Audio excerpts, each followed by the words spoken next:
There's no way that this is true. I mean, the internet is begging Disney to cast this Marvel hunk as a live action Prince Harry. Not me, obviously. I mean, maybe we're talking about Hemsworth. Hi, I'm Sebastian Stan, and Esquire has asked me to explain some things, so let's dive in.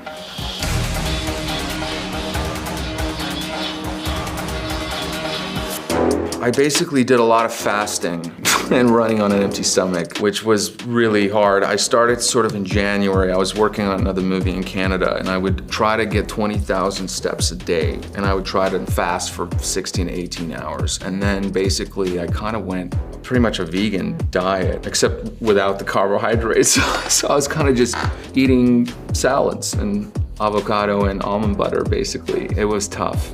I mean, you gotta remember, this is a guy that would go on roller coasters and play the drums upside down and like go through the crowd and stuff. I mean, it just, you're like, how do you do that? I think that energy, it was sort of what I was after. It's a really hard thing. Drums are hard. The great musician, Isaac Karp, a great drum teacher, came over my house at least 3 times a week. A lot of that, a lot of watching YouTubes of Tommy playing, doing the stick twirl, which was a lot harder to pick up than people think, because you really have to just keep going. My fingers were swollen by the end of it. I had 2 really talented makeup artists. These 2 guys would come and they would flank me. One would be from the right and the other one would take the left side, and then they would just double team me basically every morning at 4:30, and the tattoos would last about 3 days. And then they would sort of start to kind of fade and they need touch-ups. But they were great because I don't have any tattoos at all, so it really gets you out of your own skin. Okay, here we go, Carter Mason. Was Carter Mason misunderstood, or did he misunderstand some things, It was such a great job, it was New York and I was home and I could work and I could go to work with my friends and it was great. Me constantly talking about Marvel, literally everyone I know.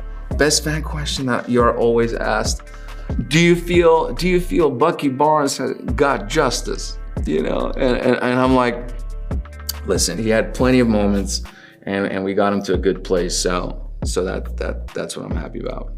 Sebastian learned he was going to be in Black Panther while standing at a baggage claim with Kevin Feige after a flight, where Feige offhandedly mentioned it.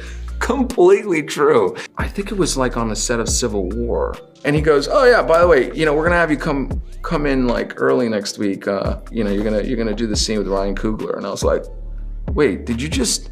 And it's always been like that, by the way. It's always been offhanded, you know what I mean? Even like getting the role like back in the day was sort of offhanded, so true. I saw this! Anthony Mackie to make directorial debut with Claudette Colvin biopic. This is great. This is amazing. He's gonna kill this. I mean,